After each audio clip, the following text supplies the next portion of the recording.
قال الله تبارك وتعالى: وما لكم لا تقاتلون في سبيل الله والمستضعفين من الرجال والنساء والولدان الذين يقولون ربنا أخرجنا من هذه القرية الظالم أهلها واجعل لنا من لدنك وليا واجعل لنا من لدنك نصيرا.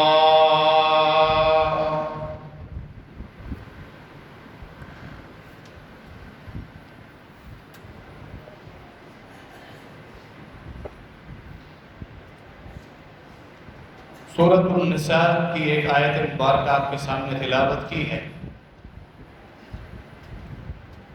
مسلمانوں کی ہجرت کے بعد مکہ المکرمہ میں جو کچھ مسلمان باقی رہ گئے تھے، جس میں خواتین بھی تھی، بچے بھی تھے اور بڑی عمر کے مرد حضرات بھی تھے، بوڑھے، مکے کے مشرکین کو معلوم تھا کہ انہوں نے اسلام قبول کر لیا ہے اور محمد بن عبداللہ کو انہوں نے محمد رسول اللہ صلی اللہ علیہ وسلم تسلیم کر لیا ہے۔ انہوں نے کفار نے ان پر بڑے ظلم ڈھائے، ان کا عرصہ حیات، زندگی ان کے اوپر انتہائی تنگ کر دی، حتیٰ کہ یہ لوگ اللہ رب العالمین سے پھر دعائیں کرنے لگے کہ اللہ ہمارے لیے تو اپنی طرف سے کوئی راستہ نکال، اپنی طرف سے کوئی نصرت کرنے والا، کوئی سرپرست اور مددگار تو بھیج دے۔ اللہ رب العالمین نے بھی یہی فرمایا۔ مکے کی فتح سے پہلے جب یہ حالات آئے، حالانکہ ان کے ساتھ صلح حدیبیہ کا معاہدہ ہو چکا تھا، معاہدہ انہوں نے جب خود توڑا تو اللہ کے نبی علیہ السلام نے پھر اس موقع کو بہترین وقت سمجھا اور پھر فتح مکہ کی صورت میں ایک کامیاب سفر رمضان مبارک میں کیا گیا۔ آیت مبارکہ کا ترجمہ کیا ہے؟ وَمَا لَكُمْ لَا تُقَاتِلُونَ فِي سَبِيلِ اللَّهِ، تمہیں کیا ہو گیا؟ یعنی تم اپنی حالت پہ غور کرو، اس دنیاوی زندگی کو ترجیح دے رہے ہو جبکہ تمہارے مسلمان بھائی جن علاقوں میں محصور ہے ان پر ظلم ڈھائے جا رہے ہیں، وہ جو کمزور ہیں، بوڑھے، عورتیں اور بچے، جو اللہ سے یہ دعائیں مانگ رہے ہیں، ربنا اخرجنا من هذه القرية الظالم اهلها، ہمیں اس علاقے سے نکال، اے اللہ ہمیں اس علاقے سے نکلنے کا کوئی راستہ ہمارے لیے واضح کر دے تاکہ ان لوگوں نے جو ہمارے اوپر ظلم ڈھائے ہیں ان کے ظلم سے ہم بچ جائیں۔ وَاجْعَلْ لَنَا مِن لَّدُنْكَ وَلِيًّا، تو اپنی طرف سے کوئی سرپرست، اللہ تیرا کوئی نیک بندہ ہمارے لیے بھیج دے جو ہماری سرپرستی کرے ان ظالموں کے خلاف۔ وَاجْعَلْ لَنَا مِن لَّدُنْكَ نَصِيرًا، اے اللہ تو ہماری طرف سے کوئی مددگار بھیج دے۔ سورۃ النساء کی آیت مبارکہ اس دور میں مکہ المکرمہ فتح ہونے سے پہلے اور باقی کچھ ایسی بستیاں جہاں مسلمان بستے تھے ان کے حالات اللہ رب العالمین نے بیان فرمائے۔ عین یہی حالات ہمارے سامنے کئی دہائیوں سے مقبوضہ فلسطین میں چل رہے ہیں۔ مسلمانوں کے بے شمار علاقے جہاں مسلمانوں پر ظلم ڈھایا جا رہا ہے، کئی علاقے کشمیر سمیت، اور یہ ظلم جہاں چیچینیا، آذربائیجان اور بوسنیا کی داستانیں، یوگنڈا وغیرہ کے علاقوں میں مسلمانوں پر جو ظلم ڈھائے گئے وہ ابھی تاریخ بھلا نہیں سکی، لیکن چند دہائیوں سے ظلم کی انتہا جو مقدس سرزمین شام اور فلسطین پر یہودی کر رہے ہیں، جن کے معاونین عیسائی یعنی نصارہ اور باقی بے شمار ملحد ان کے ساتھ معاونت کر رہے ہیں، وہ سب مل کر مسلمانوں کا جو استحصال کر رہے ہیں وہ ہمارے لیے مخفی نہیں۔ یہ آیات بالکل آپ غور کریں ترجمے پر، بالکل ایسے لگ رہا ہے کہ ہمارے فلسطینی بھائی اللہ رب العالمین سے ہاتھ اٹھا اٹھا کر یہی دعا کر رہے ہیں، ان کی یہی حالت جو اللہ رب العالمین نے قرآن میں ذکر فرمائی کہ جو کمزور لوگ پھنسے ہوئے ہیں اپنے علاقوں میں وہ یہ دعائیں مانگ رہے ہیں، جو مرد حضرات، جو بوڑھے ہیں اور جو عورتیں ہیں، بچے ہیں، اللہ سے ہاتھ اٹھا اٹھا کر دعا مانگ رہے ہیں، اے اللہ اس بستی سے ہمیں نکال جہاں ہمارے اوپر ظالم مسلط ہو چکے ہیں، ہمارے لیے اپنی طرف سے تو کوئی سرپرست بھیج دے اور ہمارے لیے اپنی طرف سے تو کوئی مددگار بھیج دے۔ یعنی ان کی یہ استدعا دعا اللہ رب العالمین سے ہمارے مسلمان بھائی جو اپنے اپنی ریاستوں میں آزاد زندگی گزار رہے ہیں، جن کے ہاتھوں میں اپنی ریاستوں کی باغ ڈور ہے، جو حکمران ہیں، جن کے پاس اختیارات ہیں، اے اللہ ان کے دل پھیر دے، ان کے دل ہماری طرف پھیر دے، ان کے دلوں میں یہ بات ڈال دے کہ وہ ہوش کے ناخن لیں اور جو ہمارے اوپر ظلم ڈھائے جا رہے ہیں، جو تکلیفیں اور صدمے ہمیں پہنچائے جا رہے ہیں، ان سے ہمیں نکالنے کے لیے تو اپنے مسلمانوں مخلوق میں سے نبی علیہ السلام کی امت میں سے جو مسلمان ہیں ان کے دلوں میں یہ بات ڈال دے جو ہماری مدد کے لیے اٹھ کے کھڑے ہو جائیں اور جو اسباب اللہ نے ان کو دیے اللہ پر بھروسہ رکھتے ہوئے ان اسباب کو استعمال کرتے ہوئے نکلیں تو صحیح، پھر اللہ رب العالمین کی مدد ضرور آئے گی۔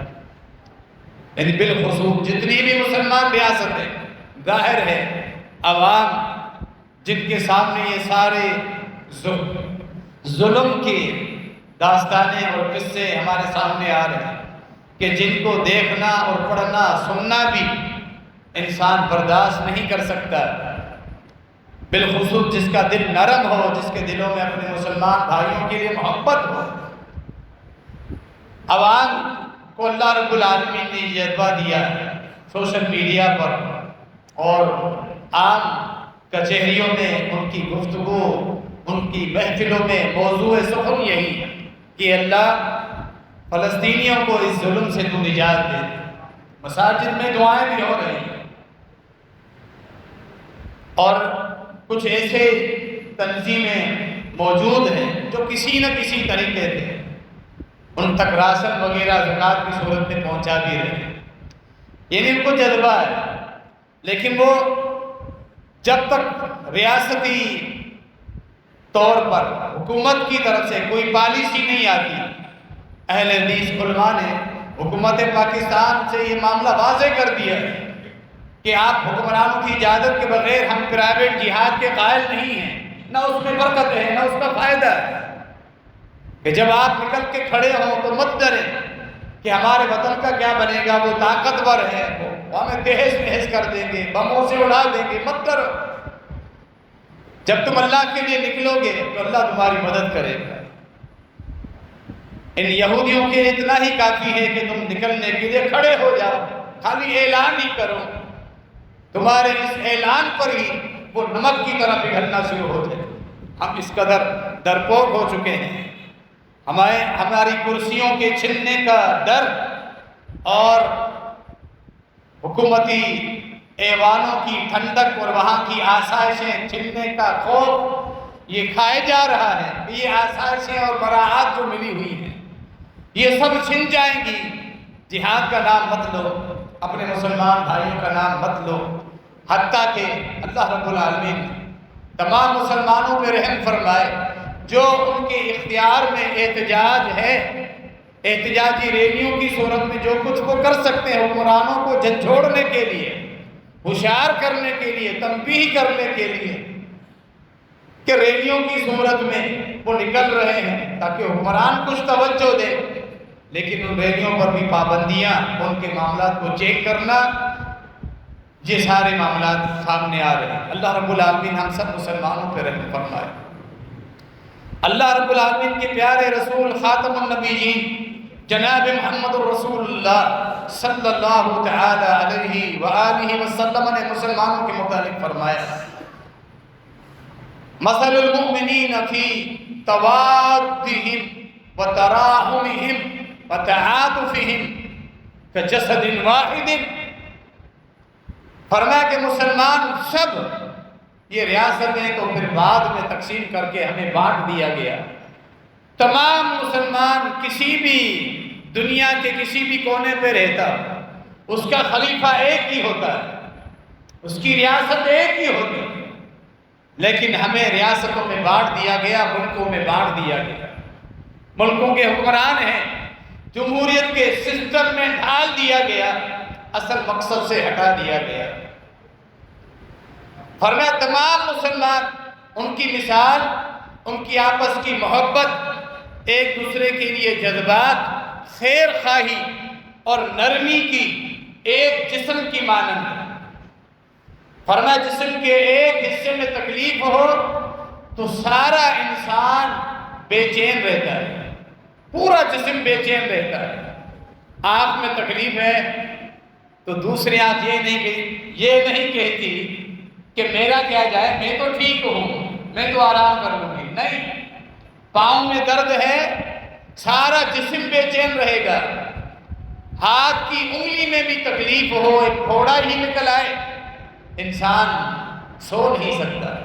کتنی پیاری مثال دی ہے اللہ کے نبی علیہ السلام نے مسلمانوں کے متعلق۔ کسی بھی کونے میں مسلمانوں پر ظلم ڈھائے جا رہے ہیں، انہیں قتل کیا جا رہا، ان کے سامنے ان کے بچوں کو بموں سے اڑایا جا رہا، ان کے جسموں کے ٹکڑے ٹکڑے ہو رہے ہیں، وہ خود دیکھ رہے ہوں، بے بس ہو، اور مسلمان تس سے مس نہ ہو، یعنی اس کے اپنے اسلام کو، ایمان کو چیک کرنا چاہیے، اس کا دل بھی نرم نہ ہو، آنکھیں نم بھی نہ ہو، یعنی ہم نے اپنے دلوں کو، اپنے ایمان کو چیک کرنا کہ ہمارے مسلمان بھائیوں کی یہ حالت ہو۔ رمضان مبارک گزرا اور یہودیوں نے بالخصوص ان 1.5 مہینے میں جو معاملات کیے ہیں، صرف اس ہفتے میں جو انہوں نے بمباری تیز ترین، شدید ترین کر دی ہے کہ بچوں کی لاشیں آسمانوں میں اڑ رہی ہیں، اور وہ بھوکے اور پیاسے سسک سسک کے اللہ رب العالمین کے حوالے اپنی روحیں کر رہے ہیں، دنیا سے رخصت ہو رہے ہیں، بے بس ہو کر دیکھ رہے ہیں۔ رمضان مبارک میں ان کی سحری اور افطاری کا اہتمام، ہماری بھی افطاریاں تھیں، ٹھنڈی شربتیں، مشروبات اور مرغن غذائیں، فاسٹ فوڈز، سموسے، پکوڑے، پھل فروٹ، ساری چیزوں کا اہتمام دسترخوان پہ تھا۔ ان کی افطاریاں کیسے ہوئی؟ محض ایک سوکھی ہوئی ڈبل روٹی پانی کے ساتھ وہ نکل رہے ہیں، کچھ بھی نہیں، یہ ان کی افطاریاں گزری۔ بچے بھوک میں کئی دنوں سے، ان کو کھانے کے لیے کچھ نہیں ملا، پینے کے لیے پانی صاف نہیں، یہ سارے معاملات ان کے روک دیے گئے ہیں۔ اس پر مستعد بمباری الگ، اس ایک ہفتے میں صحیح رپورٹ کے مطابق 4,000 سے زائد مسلمان عورتوں اور بچوں سمیت شہید ہو چکے۔ کیفیت مسلمانوں کی یہ ہونی چاہیے، ان خواتین کو اپنی مائیں اور بہنیں سمجھا جائے، دل نرم ہو، جذبات اسی طرح اٹھیں، ان بچوں کو اپنے بچے سمجھا جائے، دل اس قدر نرم ہونا چاہیے کہ یوں تصور ہو کہ یہ میرا بچہ ہے جو یہودیوں کے ظلم سے شہید ہو چکا ہے۔ یہ تصورات کیوں نہیں ہیں؟ یہ حقیقی تصور و جذبات آنے چاہیے۔ اللہ رب العالمین کی آزمائش ہے، وَأَنْتُمُ الْعَالَمُ إِن كُنْتُم مُؤْمِنِينَ۔ اللہ نے تو فرمایا ہے تم غالب رہو گے اگر تمہارے پاس ایمان درست ہے، اپنے ایمان کو درست کرنا ہے، اسلامی اخوت کا اظہار کرنا ہے۔ اللہ رب العالمین نے بھی فرمایا انما المؤمنون اخوہ، مومن سب کے سب ایک بھائی کی مانند ہیں۔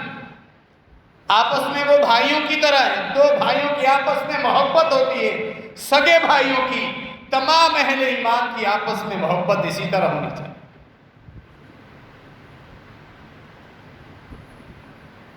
اللہ رب العالمین کے قرآن کو پڑھیں، پیارے پیغمبر خاتم النبیین جناب محمد الرسول اللہ صلی اللہ تعالی علیہ وآلہ وسلم کی تعلیمات کو پڑھیں۔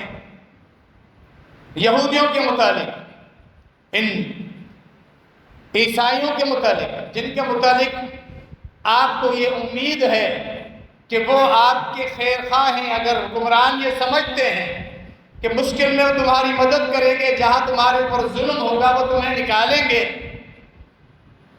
اور پھر یہ جو ایک مافیا اور بت قائم کیا گیا مسلمانوں کو بیوقوف بنانے کے لیے یونائٹڈ نیشن کے نام سے، جہاں یہودی اور عیسائی اور یہ ملحد یہ سب بیٹھے ہوئے ہیں گٹھ جوڑ بنا کے، پوری دنیا کے ممالک مل کر دنیا کے کسی خطے میں جہاں کوئی آفت آ جائے، کوئی مصیبت آ جائے، یا جہاں کوئی کسی پر ظلم کرے تو مل کر اس کو ظلم سے نکالیں گے۔ یہ اصول، یہ قواعد صرف مسلمانوں پر ظلم کرنے کے لیے اور وہ اپنے یہودیوں اور عیسائیوں کو آگے غالب رکھنے کے لیے یہ بت ہے جو ہمارے اوپر مسلط کیا گیا، ہم اس کا حصہ بنے۔ اللہ نے فرمایا وَلَن تَرْضَىٰ عَنْكَ الْيَهُودُ وَلَا النَّصَارَىٰ حَتَّىٰ تَتَّبِعَ مِلَّتَهُمْ، تم انہیں دوست بناتے ہو، یہ آپس میں ایک دوسرے کے دوست، قطعاً یہ تمہارے دوست نہیں بنیں گے، یہ اللہ کا اعلان ہے، اللہ کی قرآن ہے، تم ان کا حصہ بنے ہوئے، ڈرتے ہو وہ دنیا سے ہمیں نیست و نابود کر دیں گے، ہمیں معدوم کر دیں گے۔ یہ طاقت اللہ رب العالمین کے پاس، یہ ڈر اور خوف جو تمہیں کھائے جا رہا ہے، یہ تمہارے سمیت تم خود بھی اور اپنی رعایا کو بھی اپنے ساتھ لے کر ڈوبو۔ اللہ نے فرمایا کبھی بھی وہ تمہارے دوست نہیں ہو سکتے، یہ اللہ کا اعلان۔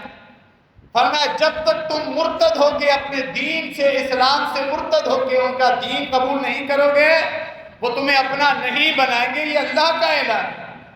تو کس چیز کی امید رکھی؟ کتنے سال ہو گئے کشمیر کو، کتنے لوگ وہاں بھی انشاءاللہ شہید ہو چکے ہیں، وہاں بھی ظلم کی داستانیں ہمارے سامنے موجود، معاملہ جن کا ابھی تک وہی رٹا لگ رہا ہے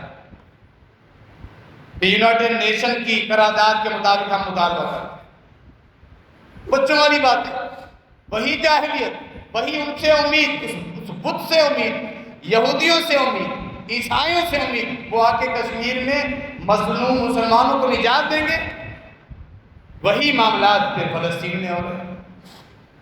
1948 میں جب یہ نہتے تھے یہودی، ان کو کہیں پناہ نہیں مل رہی تھی تھوڑی سی تعداد میں، پھر جب یہ گٹھ جوڑ بنا یہ بت، تو پھر مسلمان جو فلسطین کے تھے انہوں نے انسانی ہمدردی کے تحت ان یہودیوں کو جگہ دلانے والے، باقاعدہ فلسطین کا ایک حصہ تقسیم کر کے ان کو جگہیں دینے والے یہ مسلمان فلسطین، جنہوں نے اپنی انسانی ہمدردی کا اظہار کیا۔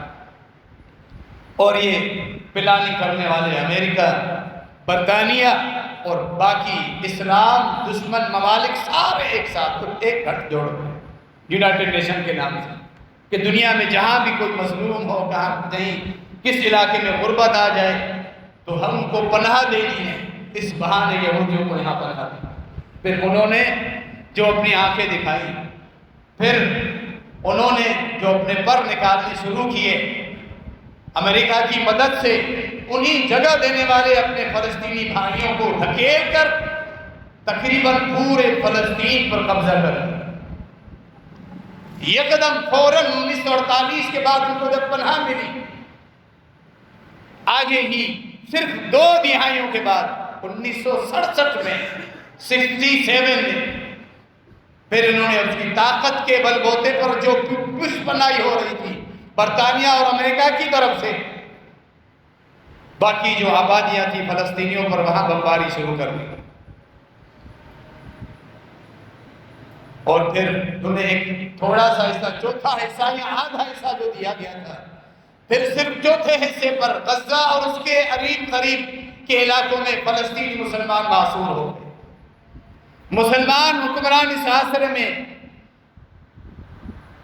کہ اقوام متحدہ، یونائٹڈ نیشنز ان کی مدد کریں گے، وہ خالی بیانات دیتے جا رہے ہیں، اندر سے یہودیوں کی مدد کرتے جا رہے ہیں، اور فلسطین کا اکثر حصہ پھر یہودیوں کی آبادی ہے۔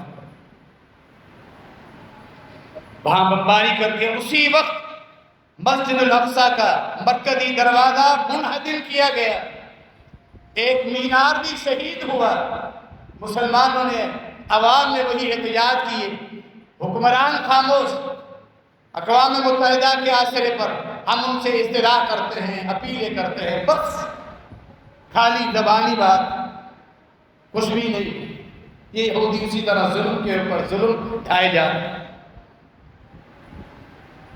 2 سالوں کے بعد ہی پھر 1969 میں پھر انہوں نے آگ لگائی مسجد اقصیٰ، مسلمانوں کا پہلا قبیلہ جو ان کے قبضے میں آج تک ہے، پھر انہیں آگ لگائی، اکثر حصہ جل کے راہ گیا۔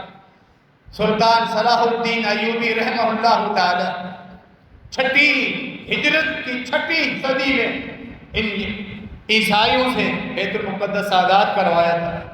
پھر مسلمانوں نے اپنے دین کو چھوڑا، جہاد کو چھوڑا، اور پھر دوبارہ یہ یہودی آہستہ آہستہ قابض ہوئے، اور پھر سلطان صلاح الدین ایوبی رحم اللہ کی طرف منسوب جو ممبر تھا، جو ایک یادگار کے طور پہ، اسے بھی جلا کے راکھ کر دیا کہ تمہارے جو مجاہدین تھے، جو لڑکے یہ چھڑاتے تھے، ان کی نشانیاں ہی ہم جلا کر راکھ کر دیں گے، تو مسلمان اب کیا کریں؟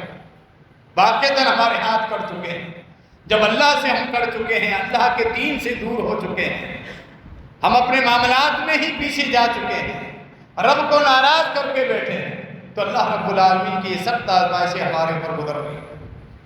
لَتَجِدَنَّ شَدَّ النَّاسِ عَدَاوَةً لِلَّذِينَ آمَنُوا الْيَهُودُ وَالَّذِينَ أَشْرَكُوا۔ اللہ کا قرآن فرمایا مسلمانوں کا سب سے بڑا دشمن یہودی، سب سے بڑا دشمن یہ شیطان ہے، شیطان کے چیلے ہیں، جو دنیا میں پوری مسلمانوں پر ظلم اور فساد کرنے کے لیے اللہ نے ان کو چھوڑا ہوا ہے، جو ہمارے اوپر آزمائش ہے۔ اس کا علاج کیا ہے شیطان کا؟ یہودی کا علاج کیا ہے؟ دوستی قطعاً نہیں۔ شیطان کے ساتھ دوستی تمہیں فائدہ پہنچائے گی؟ ان الشیطان لکم عدو فاتخذوہ عدوا۔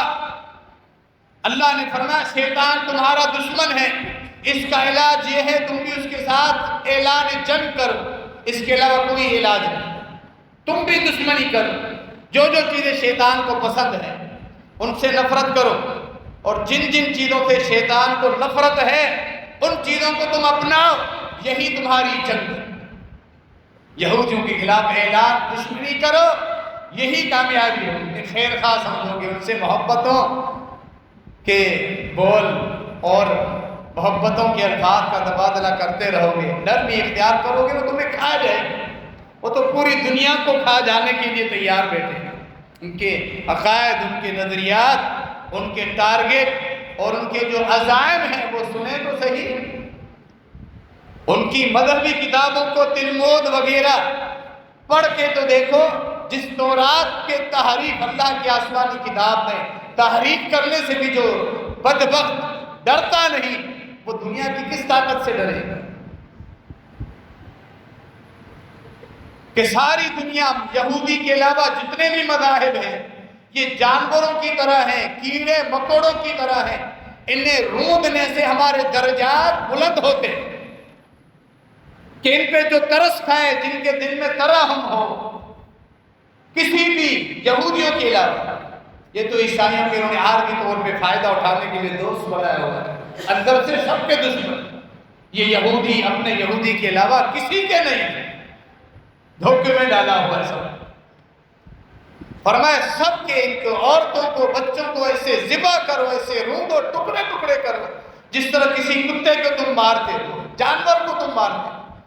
اور اگر کسی یہودی کے دل میں ترحم آتا ہے، وہ کہتے ہیں اس کو ایمان کی تصحیح کرنی چاہیے، تمہیں ترحم کیوں آئے؟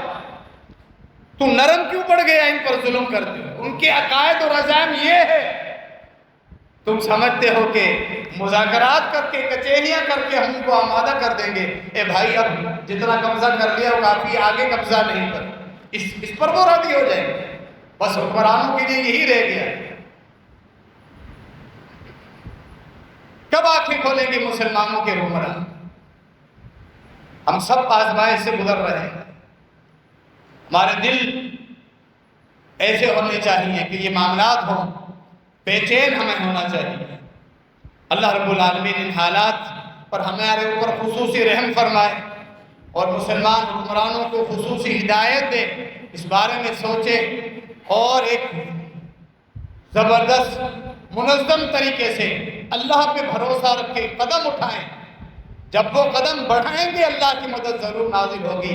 اللہ رب العالمین یہ چیز سمجھنے کی ہمیں توفیق عطا فرمائے، آمین۔ وما علینا الا البلاغ۔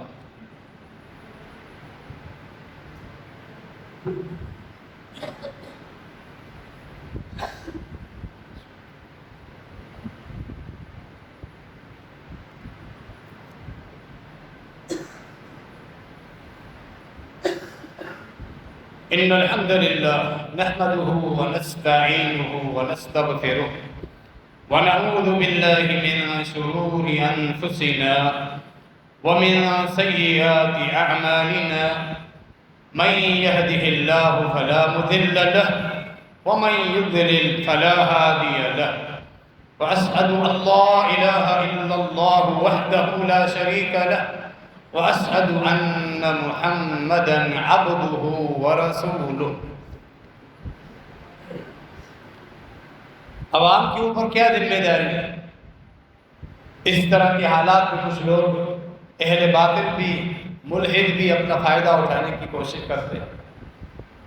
جب علماء مساجد کے امام جن کے بس میں اگر دعائیں کریں، ایسے لوگ ہیں جو ڈوبتے ہیں کہ تمہاری دعاؤں سے کیا ہوگا، اٹھو نکلو، یعنی اٹھ کر نکلے کہاں جائیں؟ آپ نے سنا جب تک حکمران کوئی راستہ نہیں دیں گے عوام اپنا سر تو نہیں پھوڑیں گے۔ ہمارے بس میں کیا ہے؟ کم از کم دعائیں تو کریں، اللہ یہ دیکھے کہ اللہ ہمارے دلوں میں ان کے لیے وہ جذبات ابھر رہے ہیں، گویا کہ وہاں شہید ہونے والے بچے ہمارے بچے، خواتین ہماری بہنیں اور مائیں، وہاں شہید ہونے والے مرد ہمارے بھائی۔ دعا اس انداز میں کی جائے کہ دل سے آواز نکلے، آنکھیں نم ہو جائیں ان کی، جو ہم کر سکتے ہیں۔ عوام اس کے علاوہ کیا کر سکتے ہیں؟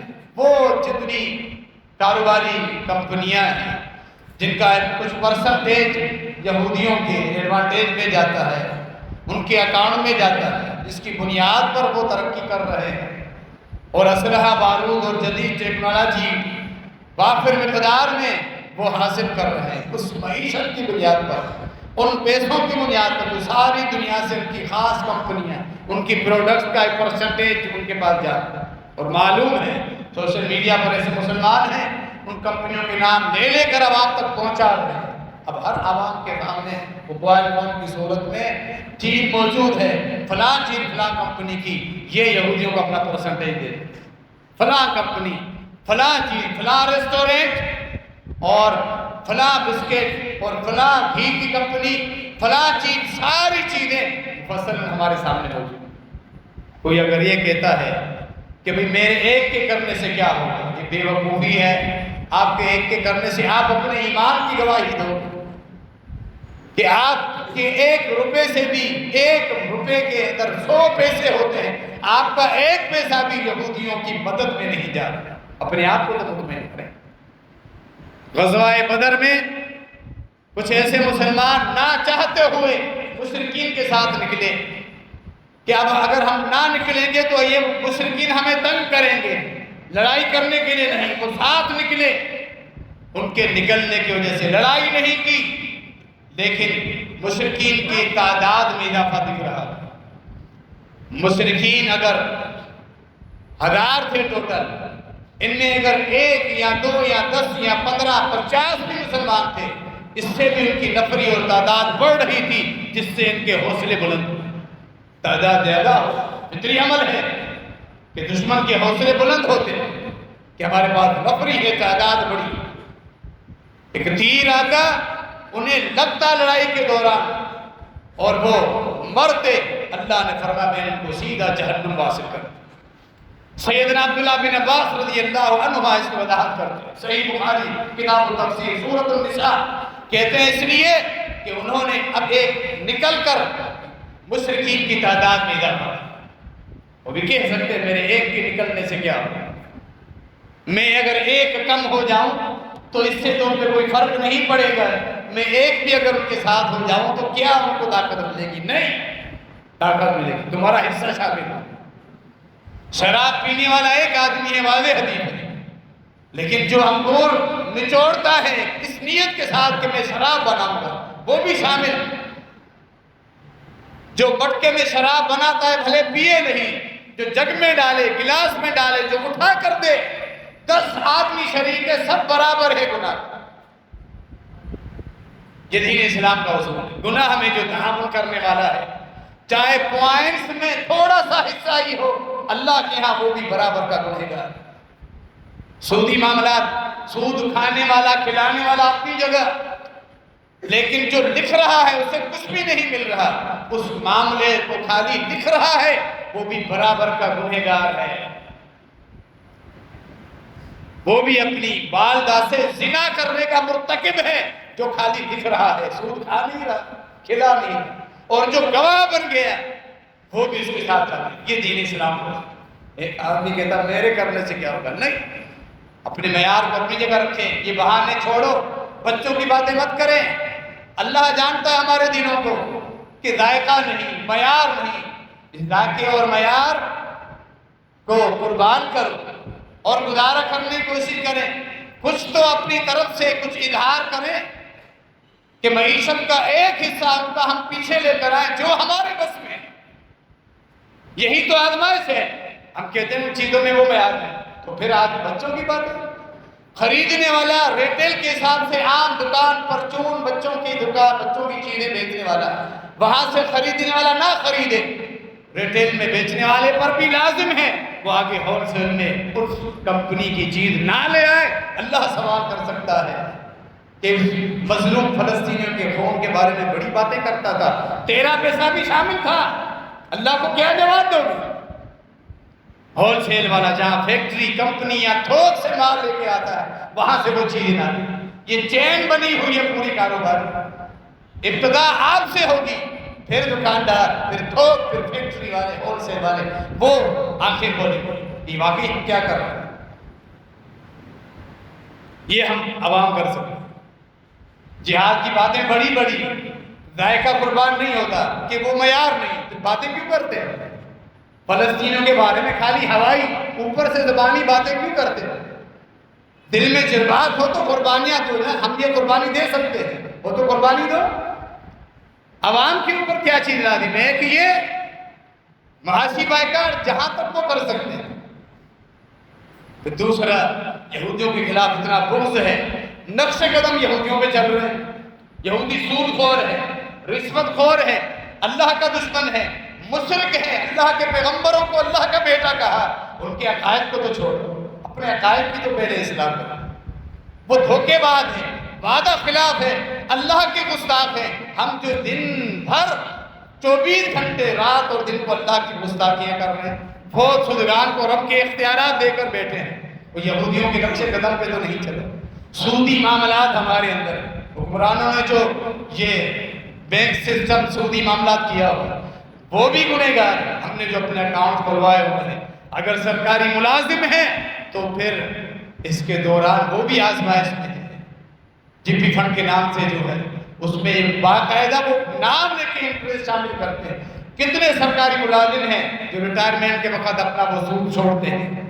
آزمائش تو جب آتی ہے، سود خور پوری قوم ہے، پہلے ہم اللہ اور اس کے رسول کے ساتھ جنگ کر رہے ہیں، باتیں بڑی بنا لیتے ہیں، فلسطینوں کے بارے میں بڑی خیر خواہ، خود ساری قوم بیٹھ کے اللہ اور اس کے رسول کے ساتھ جنگ کر رہی ہے۔ سودی معاملات کا جال، اس میں ہم سب جھگڑے ہیں، وہاں سے تو نکلے، باتیں ہم بڑی کر لیں گے، جذبات بڑے ہیں۔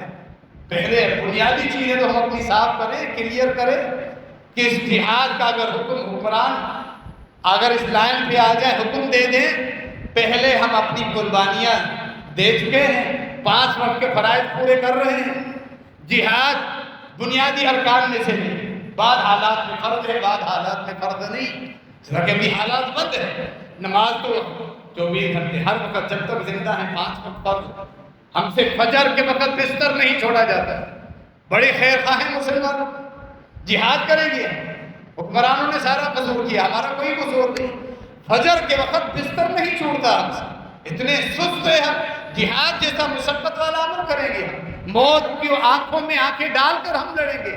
جب موت سامنے ہمارے کھڑی ہوئی، بھوک میں، پیاس میں، گرمی میں، ٹھٹھرتی سردی میں مجاہدین لڑتے ہیں. وہ مشقتیں بعد میں ہیں، پہلے فجر کی مشقت تو اٹھاؤ، کچھ قربانیاں تو ہم دے دیں. چلیے خالی باتیں ہمارے مسلمانوں کی. پھر کوئی کہتا ہے کہ فلسطینیوں پر پتہ نہیں آزمائشیں یا ان کو گناہوں کی سزا ہے. فضول باتیں کرنے کا فائدہ، آزمائشیں یا گناہ ہے، اس سوال کا فائدہ. ہمارے اوپر ذمہ داری کیا ہے؟ اللہ نے ان کو آزمایا ہے یا ان کے گناہوں کی سزا ہے؟ اگر گناہوں کی سزا ہے تو سب سے پہلے تو ہم مارے جاتے ہیں. ناپ توڑ کی کمی، جھوٹ، ملاوٹ، سود، رشوت، لوگوں کا ظلم کرنا، لوگوں کے حقوق کھانا، وراثت کے مال ہڑپ کر جانا. وہ بھی تو قابض بنے بیٹھے ہوئے نا فلسطینیوں پر. ہم بھی تو دکانوں پر قبضہ کر لیتے ہیں، جائیدادوں پر، پلاٹوں پر، وراثتوں پر ہم بھی تو قبضہ کر لیتے ہیں. یعنی اجتماعی طور پہ ہم نے رب کے ساتھ تعلق جوڑنے کی ضرورت ہے. خالی باتیں کرنے کا کوئی فائدہ نہیں. ہمارا طرز عمل، ہماری زندگی، یہودیوں والا برتھ ڈے ہم منائیں، عید میلاد النبی یہودیوں والی، عیسائیوں والی ہم منائیں، وہی بدعت، وہی قبر پرستی، وہ ساری چیزیں ہمارے اندر موجود ہیں. یہودیوں کے خلاف بڑی غیرت آ رہی ہے. خود اندر سے یہودیت کو نکالو تو صحیح. جو ہمارے اندر یہ یہودیت بڑی بھری پڑی، یہ کب نکلے؟ اللہ کے ساتھ جب تعلق ہو، اللہ کے قرآن کو ہم پڑھیں، سمجھیں، صحیح مسلمان بنیں، پھر اللہ راستے بھی کھولے. حکمران اسی انداز کے آتے ہیں جیسے عوام ہوتے ہیں. ہم عوام کی جو اکثریت ہے، حکمران بھی ایسے ہی مسلط ہے ہمارے اوپر. ان کا قصور تھوڑی کوئی. ہمیں پہلے اپنی اصلاح کی ضرورت. بچوں کا برتھ ڈے مناتے وقت خرچ بھی کر دیتے ہیں، پھر دیکھو ہنس رہا ہے، بانچیں پھٹی ہوئی ہے، دانت بند نہیں ہو رہے، برتھ ڈے منا رہے بچے، دعوتیں ہو رہی ہیں، میسج جا رہے ہیں، گھر کے سارے خاندان کے سارے افراد ملے، ڈانسیں ہو رہی ہیں، رقص ہو رہی ہیں. وہاں یہودیت اپنے اندر ڈال دیتے ہیں، وہاں غیرت نہیں آتی. کتنی ایسے معاملات ہیں کہ ہم حقیقت سے دور ہیں. منافق قوم ایسی ہے، زبانی دعوے بڑے، اور اگر حقیقت میں دیکھا جائے تو ہمارے پاس کچھ بھی نہیں. اللہ رب العالمین نے سورۃ البقرہ میں قوم کا ذکر فرمایا. جب ان پر ظلم ہوا، ظالم بادشاہ مسلط ہوا، وہ باہر نکلے، اپنے پیغمبر سے کہا کہ ہم جہاد کریں گے. پیغمبر نے کہا جہاد کی باتیں کر رہے ہو، اللہ جہاد فرض کر لے تو آزمائش بڑی ہے. نہیں، ہمیں ارے بیٹے ہمارے آنکھوں سے، ہمارے آنکھوں کے سامنے شہید ہوئے، ہم اپنے گھروں سے نکال دیے گئے. فَلَمَّا كُتِبَ عَلَيْهِمُ الْقِتَالُ تَوَلَّوْا، جب ان کے اوپر یہ جہاد کا فرض ہو گیا تو سب کے سب، پھر سب کو وعدے بھول گئے. کیوں کہ اصل اللہ کے ساتھ تعلق ہے. اللہ رب العالمین ہمارے فلسطینی بھائیوں پہ رحم فرمائے، انہیں اپنی طرف سے سرپرست اور مددگار بھیجے. مسلمان حکمرانوں کو اللہ رب العالمین ہدایت دے، ان کے دل اس طرف پھیر دے کہ وہ بھی اللہ کی دین کی طرف آئیں، جہاد کی طرف آئیں، یہودیوں کو پہچانیں، اقوام متحدہ کے بت کو توڑ کر نکل آئیں، اور پھر مسلمانوں کی نشاط ہو سکے. اللہ رب العالمین یہ چیزیں ہمیں سمجھنے کی توفیق عطا فرمائے. ہر سال رمضان مبارک کے بعد 10 شوال سے مختلف مدارس میں شعبہ علوم تحفیظ قرآن اور علوم عربیہ دونوں میں مدارس میں داخلہ شروع ہو جاتی ہیں. جمعیت اہل حدیث حیدرآباد جماعت کا مرکزی ادارہ مدرسہ تعلیم القرآن والحدیث خون آباد 2 ادارے ہیں. بچوں کا ادارہ ہے، دوسرا بچیوں کے لیے، بنات کے لیے تعلیم کا ادارہ کچا قلعہ میں، جبکہ بچوں کے لیے بھون آباد میں.